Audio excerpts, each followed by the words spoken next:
Si Shraddha Walkar o Shaila ay pinanganak taong 1995 at lumaki sa Vasai Palghar District, Maharashtra, India. Dalawa silang magkakapatid at taong 2018 ay naghiwalay ang kanilang mga magulang. Sumama si Shaila sa kanyang ama na si Vikas na may sariling negosyo na electronic service. Kaya lumaki si Shaila na walang problema sa pera. Katunayan ay naging maayos ang sitwasyon niya at nag-aral sa Hindu Religious School.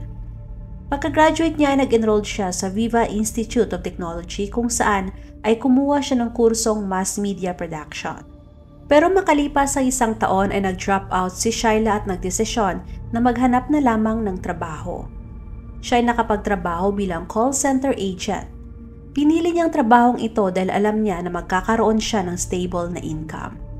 Doon niya nakilala ang kanyang naging long-time boyfriend na si Aftab Amin Punawala o Alex. Katunayan si Alex ay nag-aral din pala ng kaparehong kurso kay Shaila, ngunit sa ibang paaralan sa Mumbai. Nakagraduate si Alex ng kanyang kurso bago pa ito naging call center agent.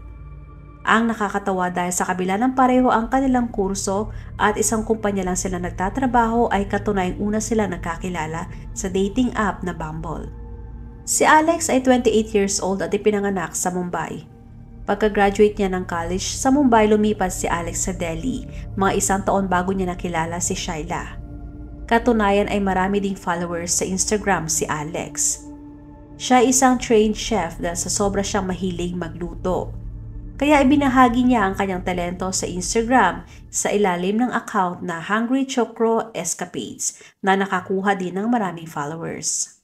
Doon niya pinopost ang mga magagandang larawan ng mga pagkain na niluluto niya. Ipinagyayabang ni Alex ang kanyang sarili bilang isang food stylist. Nagsimulang mag-date ang dalawa matapos sila magkakilala sa Bumble noong taong 2018. Mabilis na umusbong ang kanilang relasyon dahil ilang buwan lamang na naging sila ay napag-usapan na nila na magsama. Katunayan hindi ganon kasang-ayon ng ama ni Shaila sa kanilang plano ni Alex, lalo pa at magkaiba ang kanilang relihiyon. Si Shaila ay Hindu, samantalang si Alex naman ay isang Muslim. Katunayan ay inakusahan pa ni Vikas si Alex na iningganyo ang kanyang anak na maging Muslim na rin. Ang kanyang kapatid na lalaki at ina naman ay sinabi din na masyadong mabilis ang kanilang desisyon na magsama dahil kakilala pa lamang niya kay Alex. Pero hindi nakinig si Shaila sa kanyang pamilya. Ipinagpatuloy niya ang kanyang plano na makipag-live-in kay Alex. Binantaan pa siya ni Vikas na kung itutuloy niya ang kanyang plano ay itatakwil na siya bilang anak. Simula noon ay dumistansya na si Vikas sa kanyang anak. Yun ang kanyang naging paraan para mabigyan ito ng leksyon. Pagkatapos silang magsama na tumagal ng halos 3 taon, mas lalo naging matibay ang relasyon nila Alex at Shaila. Pero ang mga tao sa palibot nila ay may kakaibang napansin sa relasyon ng dalawa. At tama nga sila dahil may nangyayari talaga na hindi tama sa likod ng mata ng ibang tao. Katunayan, November 2020 at wala pa halos sa 2 taon ang relasyon ng dalawa, ang 3 mga kaibigan nito ay mabilis na dinala sa hospital si Shaila dahil sinaktan siya ni Alex. Hindi lamang ang mga malalapit na kaibigan ni Shaila ang nag-aalala para sa kanya. Ang manager ng call center ay nag-aalala din matapos sa nangyari kay Shaila. At dumating na rin sa puntong sinasabi na ni Shaila sa mga katrabaho kung gaano kamapanakit na tao si Alex. Kahit ang kanilang HR ay gustong-gusto nang tulungan si Shaila, pero binabaliwala lang yun ni Shaila. Mas lumala ang sitwasyon noong December 2020 kung saan ay pumasok si Shaila na may mga sugat at may pasa sa kanyang leeg. Kaya napilitan ng kanyang mga kaibigan na tumawag na ng pulis at mag-report ng domestic abuse. Pero sa kasamaang palad walang nangyaring legal consequences at hindi nakaraniwan yon sa India. Nagpatuloy ang relasyon ng dalawa. Kahit na mas pinili ni Shaila na huwag iwanan si Alex, alam ng lahat na siya ay nahihirapan na. Taong 2022, sinubukan ng dalawa na mas ayusin ang kanilang relasyon. Nagplano sila na magbakasyon sa northern part ng India para mabigyan nila ng oras ang isa't isa at makapag-bonding. Pero ganun pa man ay hindi pa rin naging maganda ang kinalabasan ng kanilang bakasyon. Dahil madalas pa rin sila nag-aaway at wala sa kanila ang gustong magpakumbaba. Kaya umuwi na lamang sila na magkaaway pa rin at hindi pa rin nila naayos ang kanilang relasyon. May 2022 nung bumisita sila sa bahay ng isa sa mga kaibigan ni Alex. Ayon kay Alex, nanatili sila sa bahay ng kanyang kaibigan ng 10 araw. Pero kahit nasa ibang bahay na sila ay madalas pa rin silang nag-aaway. At mas lumala pa, kaya napilitan ng kaibigan ni Alex na paalisin sila nang wala sa oras. Kaya bumalik na lamang sila sa kanilang apartment, pero mas lalo pang tumindi ang tensyon sa pagitan nilang dalawa. Dagdag pa nung pareho na silang nawala ng trabaho. Ang mga kaibigan at katrabaho ay sinubukan na tulungan si Shyla, pero hindi siya interesado sa kanilang tulong at hindi niya tinatanggap ang katotohanan na hindi na healthy ang kanilang relasyon ni Alex. Kaya bilang resulta, hindi lang nawalan si Shyla ng trabaho, nawalan din siya ng mga kaibigan, mga katrabaho at nawalan na rin siya ng gana para sa kanyang mga pangarap. Ang huling pagkakataon na siya ay nakausap ng mga kaibigan at ng lahat ay noong May 2022. Halos 6 na buwan na bago pa nag-report ang kanyang ama sa Delhi Police.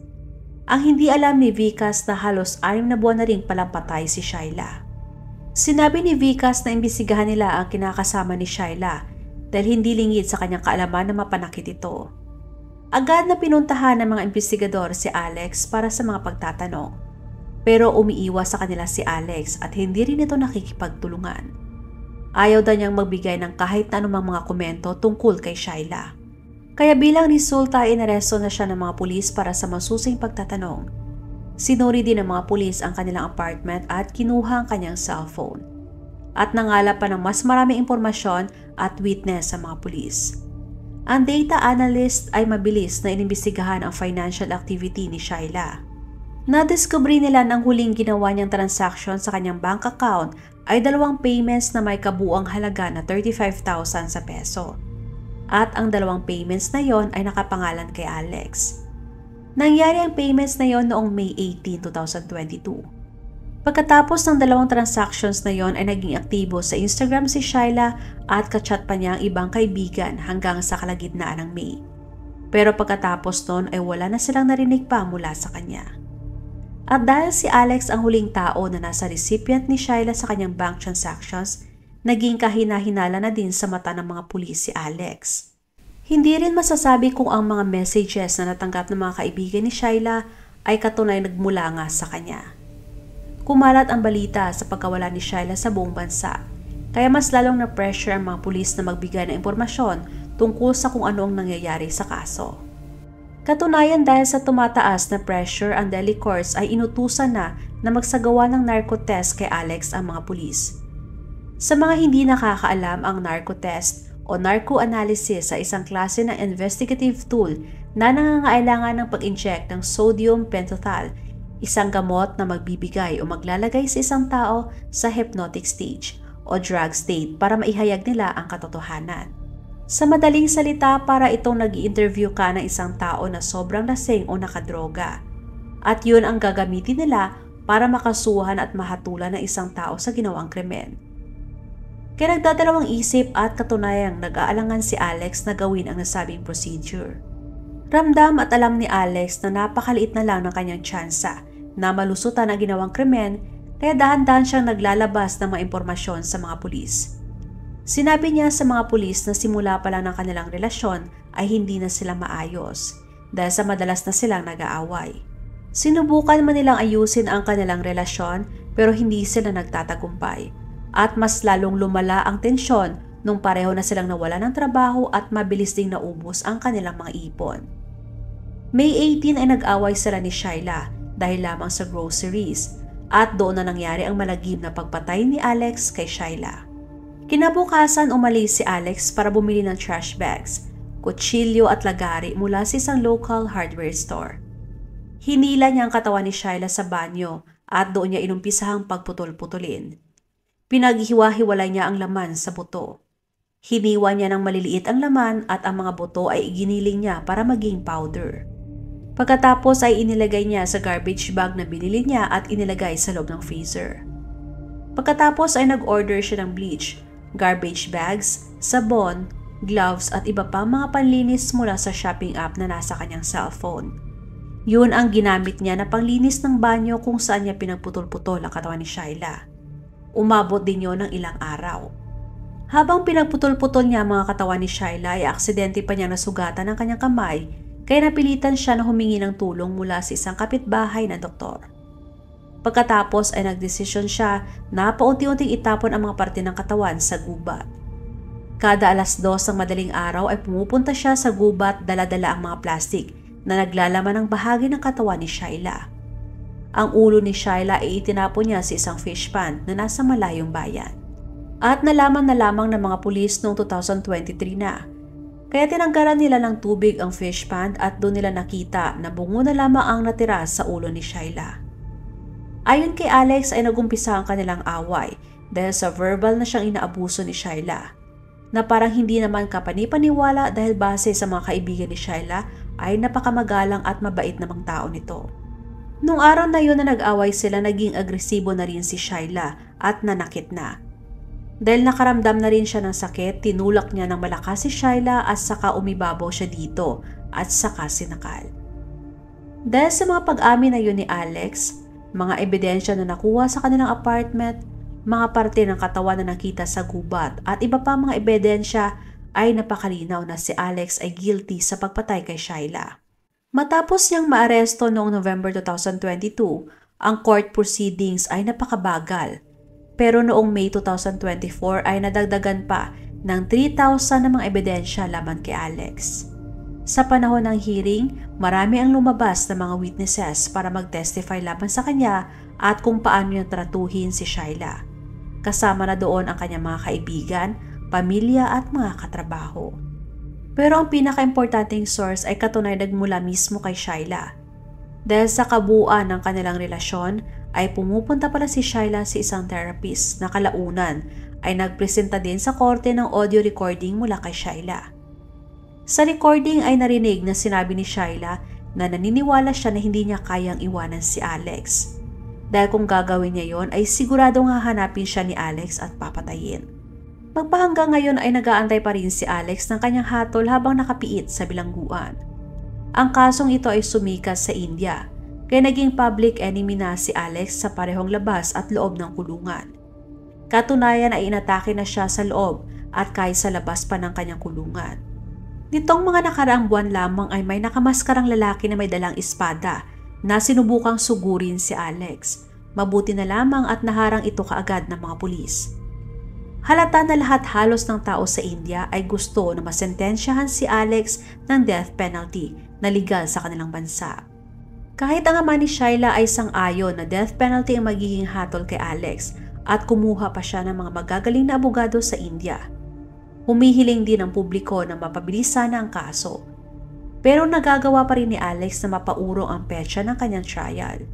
Dagdag pa doon, 3 beses pa na nagpalit ng abogado si Alex sa loob lamang ng 1 taon. At ang kada abogado ay kinakailangan na basahin ang 6,000 pages na charge sheet na ginawa laban sa kanya. Pero sa kabila ng kanyang mga pag-amin at mga ebidensya nagtuturo sa kanya, nagawa pa rin niyang mag-plead not guilty sa pagpatay kay Shyla. Hindi siya makitaan ng pagsisisi sa ginawa at hindi rin niya nagawa na humingi ng kapatawaran sa pamilya ni Shyla at mga kaibigan.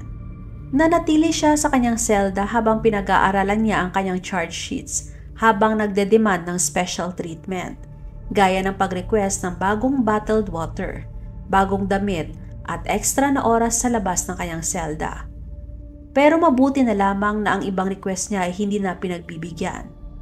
Naging paranoid na rin siya marahil dahil na rin siguro sa natatanggap niya na galit mula sa publiko. Takot na siya na kainin ang mga pagkain na ibinibigay sa kanya at ayaw na rin niyang inumin ng tubig dahil baka daw may lason ng mga ito. Wala rin may bumibisita sa kanya at halos 1 beses lamang siya nakausap ng kanyang ama. At wala na rin siyang kontak sa kahit na sino pa sa labas ng kanyang kulungan. Huwag magatubiling ibahagi inyong mga saloobin at komento. And please huwag kalimutang mag-like and subscribe sa aking channel kung hindi mo pa nagagawa. Magkita-kita tayo ulit sa aking susunod na video. Maraming salamat!